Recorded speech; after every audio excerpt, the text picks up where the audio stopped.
शब्द जसा साधा आहे, पण बाप माणूस म्हटलं की माणसं माणसाकडे पाहतात. एक गोष्ट मला या ठिकाणी आवर्जून सांगावीशी वाटते. अनेकांच्या जीवनात त्यांच्या आईवडिलांचे पुण्य मिळालेले असते पहा. गरीबातल्या गरीब माणसाला सुद्धा आईवडील असतात, हीच त्याची श्रीमंती आहे. आईवडिलांविषयीची कृतज्ञता भाव ही संस्कृतीची कोनशिलाच आहे. प्रत्येकाला आपल्या वडिलांबद्दल आईबद्दल आदर आहे. ही गोष्ट फार अभिमानाने सांगावीशी वाटते. पण अलीकडच्या काळामध्ये वृद्धाश्रम आणि आईवडिलांचे होणारे हाल पाहिले की मन मात्र हेलावून जातं. कर्तृत्वाच्या दिशेने वाटेवर येणारी ही आत्मे परमात्म्याच्या गोष्टी न करता आपण आपल्या मुलांना, लेकरांना, बाळांना वाढवावं, शिकवावं, घडवावं, यासाठी ते बाप नावाची गोष्ट अहोरात्र कष्ट करत असते हो. बापाने आपल्या पुढच्या पिढीला दिलेला वारसा आपल्या मुलाच्या रूपाने बाप पाहत असतो. म्हणून असं बोललं जातं, पुत्र जन्मावा ऐसा गुंडा त्याचा तिन्ही लोकी झेंडा. कर्तृत्वाने खचलेली मी अनेक माणसं पाहिली त्यावेळेस कधी, ज्यावेळेस त्यांचे वारच चांगले निघाले नाही. समाजाच्या प्रती लिहित असताना, वाढवत असताना, घडवत असताना, चालवत असताना समाजाच्या प्रती, समाजाच्या पलीकडे मांडण्यासाठी आज राष्ट्ररूपाने उभी राहिलेली माणसं पाहिली की मग त्यांचा इतिहास आठवावा लागतो. अगदी अलीकडच्या काळातला एक प्रसंग मला या ठिकाणी सांगून मोठ्या विषयाला सुरुवात करायची. तुम्हाला सर्वांना माहित असेल, गत काळामध्ये अगदी सन्मानाने वावरणारी नृतिका सुधा चंद्रन हिचा एक पाय अपघातात गेला. नर्तकलेला ग्रहण लागले. निराशेने ही कन्या खचली. तिचा दारुण मनोभंगाच्या यातना पेलल्या तिच्या वडिलांनी. तिला कृत्रिम पाय बसवण्यात आला. त्या कृत्रिम पायात पैंजण बांधून सुद्धा रियाज करू लागली. या नव्या पायात नृत्य नैपुण्य प्रगट होण्याची शक्यता दिसेना. अट्टाहासाने तिने रियाज वाढवला. शेवटी रियाज सोडला नाही. तुटलेला पाय लाकडाच्या घर्षणाने रक्तबंबाळ होऊ लागला. यातनेला मंचावर सुधाची साधना चालू झाली. वडील पाठीशी उभे होते खंबीरपणे, आणि वडील म्हणजे बाप. एका रंगलेल्या मैफिलीत सुधा चंद्रनने पूर्वीची पूर्णत्वाची परिसीमा गाठली. तिचे हरवलेले पूर्णत्व पुन्हा प्रगट झाले. कार्यक्रम संपला. लोकांनी टाळ्या वाजवल्या. टाळ्याच्या गजरामध्ये सभागृह दणाणलं. पण त्याच क्षणी बापाच्या डोळ्यात दोन अश्रूचे थेंब आले. वडील मुलीजवळ गेले. त्यांनी मोठ्या प्रेमाने लेकीचा पाय कुरवळला. सुधाने पित्याचा चरण स्पर्श अनुभवला. एक निष्ठुर नियती त्या ठिकाणी निस्तब्ध झाली पहा. आणि म्हणून बापाने आपल्या मुलीसाठी खाल्लेल्या खस्ता मुलीने कर्तृत्वाने सिद्ध केल्या. हे पाहिल्यानंतरच्या गोष्टी आणि अलीकडच्या काळामध्ये, अरे ज्या आईबापाने आपल्याला जन्म दिला त्यांना आयुष्यभर पोरकं करून एखाद्या कुठल्या तरी 4-2 महिन्याच्या ओळखीवर, वर्षाच्या ओळखीवर एखाद्या मुलाबरोबर निघून जाणाऱ्या मुली. परवाची पुण्यातली गोष्ट ऐकली आणि वाचून फार वाईट वाटलं.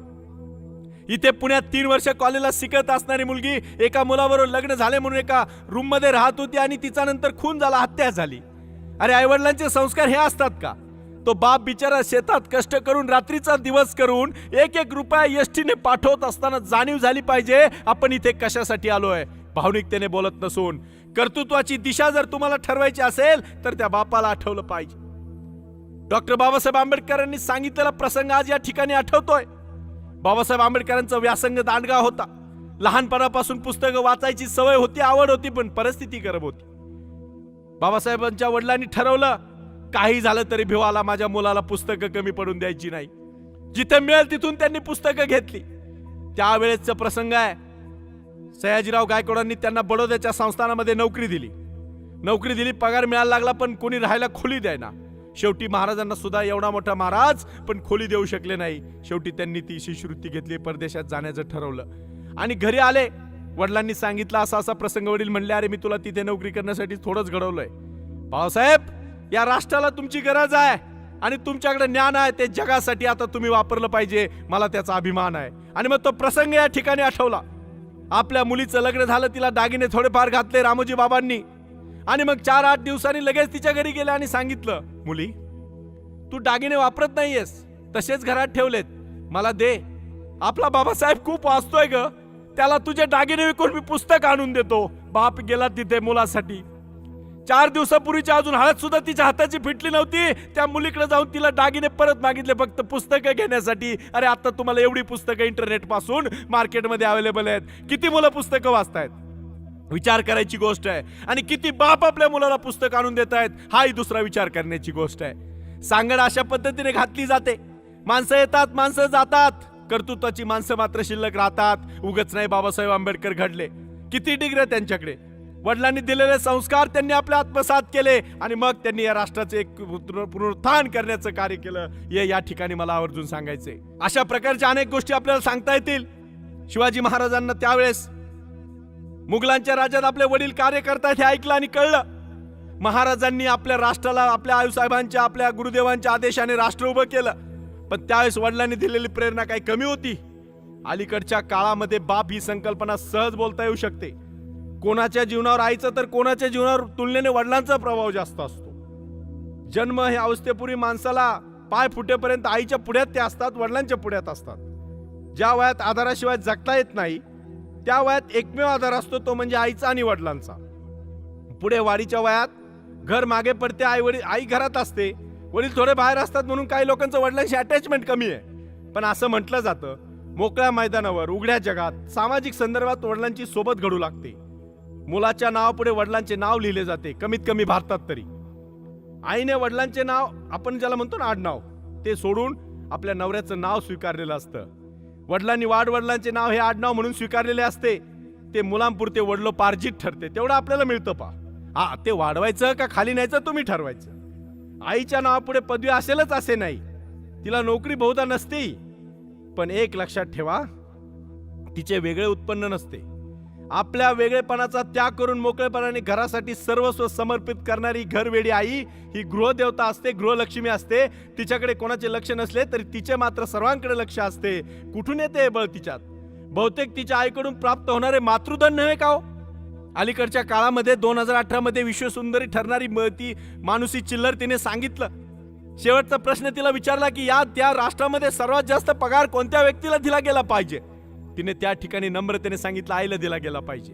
कारण ती जे काय आपल्यासाठी करते ते कोणीच करू शकत नाही आणि म्हणून तिला त्या विश्वसुंदरीचा पुरस्कार मिळाला. भावनिक उत्तर जरी असेल तरी त्यामध्ये अभ्यास आहे, चिंतन आहे, मनन आहे. आणि मला खऱ्या अर्थाने धन्यवाद द्यावा असं वाटतो.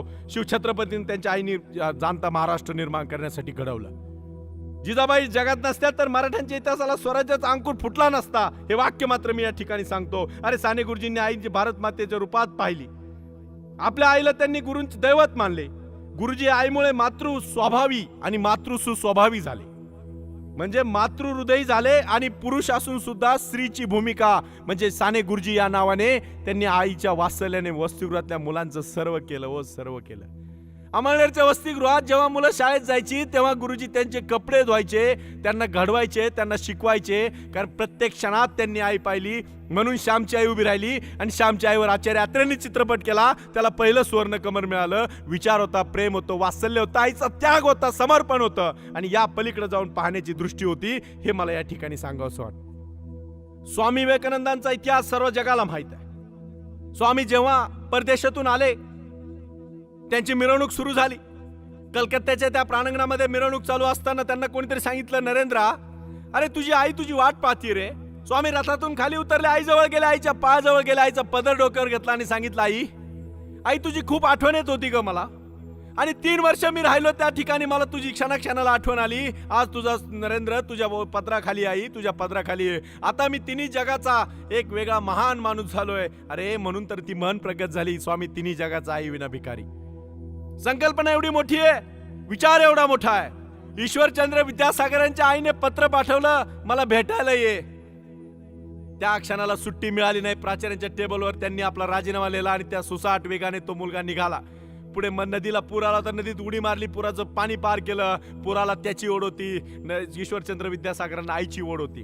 पूर पार केलं. रात्री 2 वाजता दरवाजा वाजवला. पूर्ण भिजलेल्या अंगाने दरवाजा उघडला आणि सांगितलं, अरे एवढ्या रात्री कसा आलास? आई तुझी तार मिळाली आणि लगेच आलो. मग एवढी काय घाई होती? आई तू बोलवलं आणि मी येणार नाही. अरे म्हणून ईश्वरचंद्र विद्यासागर होऊ शकले.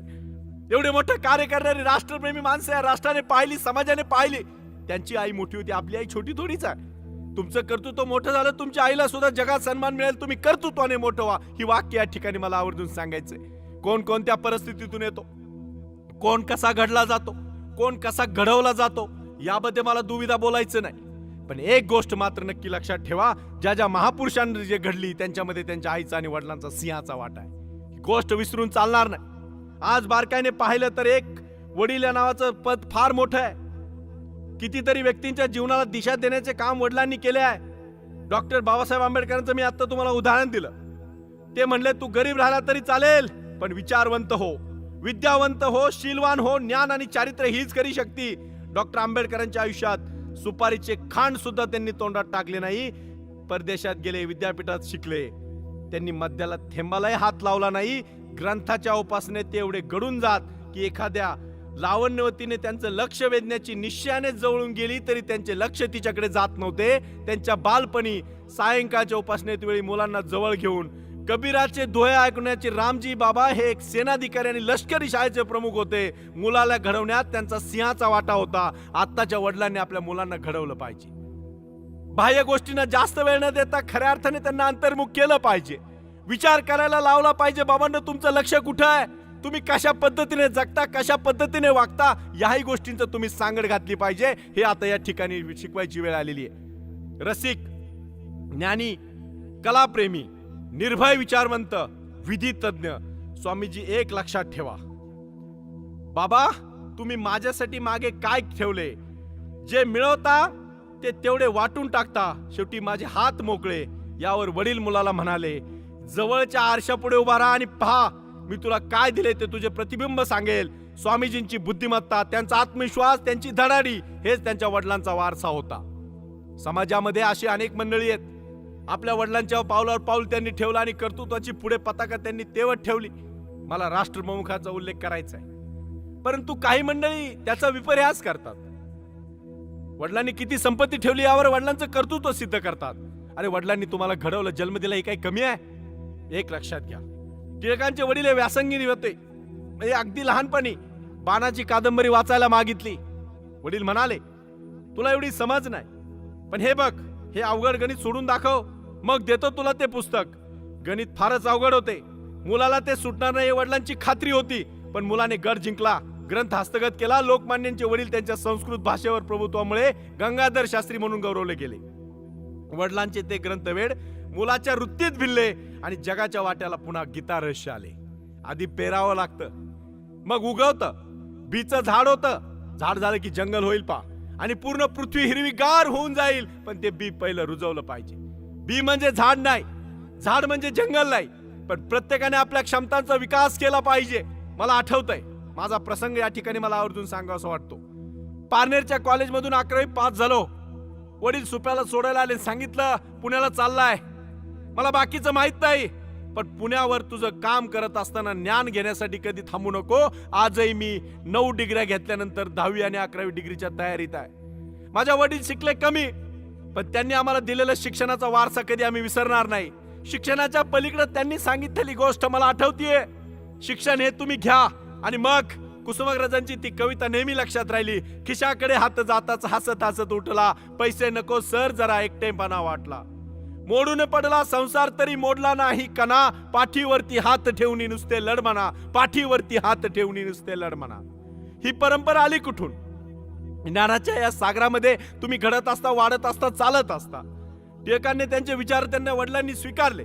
आंबेडकरांच्या वडिलांचे विचार आंबेडकरांनी स्वीकारले. समाजामध्ये काही माणसं बाप माणसं झाले, वडील झाले. त्यांनी आपल्या मुलांपेक्षा समाजाच्या मुलांना आपलं मानलं. साने गुरुजींनी काय केलं? अनेकांना आदर्श ठेवला. कर्मवीर भाऊराव पाटलांनी आपल्या वसतिगृहातल्या मुलांना बापाचं प्रेम दिलं, वात्सल्य दिलं. अरे त्या काळात पी.जी. पाटील 7वीला असताना इंग्रजी विषयात पहिले आले. मुंबईमध्ये त्यांचा सत्कार झाला.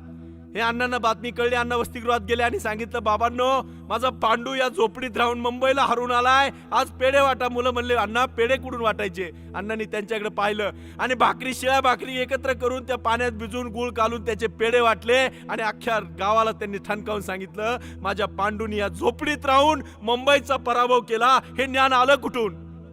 वडिलकीचं प्रेम हे महत्वाचं आहे. मुलाचं कर्तृत्व बापाने पाहिलं, कर्मवीर भाऊराव पाटलांनी पाहिलं. हे प्रसंग यासाठी महत्वाचे आहेत. राष्ट्र घडवत असताना, समाज घडवत असताना वडील ही नाव संकल्पना फार महत्वाची आहे. फार बोलता येत नाही, फार बोलावं असंही काय नाही. फक्त आपण बापाने दिलेले संस्कार जर विसरलं नाही ना, ही राष्ट्रपिढी निर्माण झाल्याशिवाय राहणार नाही. ही पिढी निर्माण होत असताना आपल्या वडिलांचे संस्कार आपल्या मुलाच्या अंगात आले पाहिजेत. वडिलांचे शब्द न शब्द ऐकलं पाहिजे. आणि मला खात्री, मला विश्वास आहे, कुठलाही बाप आपल्या मुलांना चुकीचं घडवणार नाही, चुकीचं शिकवणार नाही. मुलगा त्याची वाटचाल कशी करतो यावर त्याचं भविष्य अवलंबून आहे आणि त्यावर त्या बापाचं कर्तृत्व अवलंबून आहे. आणि म्हणून एक लक्षात घ्या, जाता शेवटचा प्रसंग सांगतो आणि थांबतो. तुकाराम महाराज आपल्या अभंगातून सांगतात, पुत्र जन्मावा ऐसा गुंडा ज्याचा तिन्ही लोकी झेंडा. मला या ठिकाणी तुम्हाला सांगायचंय की तुम्ही पुत्र आहात. तुमचा झेंडा तिन्ही लोकी नसेल कदाचित, पण या राष्ट्रामध्ये तरी तुमचा झेंडा झळकला पाहिजे. आणि म्हणून वडील पाठीशी उभे राहिले. आज हा प्रसंग आहे, हा विचार आहे, आणि आजपासून आपल्या वडील आणि आई हे तुमचे गुरु दैवत आहेत. त्यांना स्मरण करून त्यांच्या कार्यावर चालण्याचं आज पण करा. आणि एवढंच सांगतो, धन्यवाद. Subscribe and like my channel, and don't forget to press the bell icon for more updates.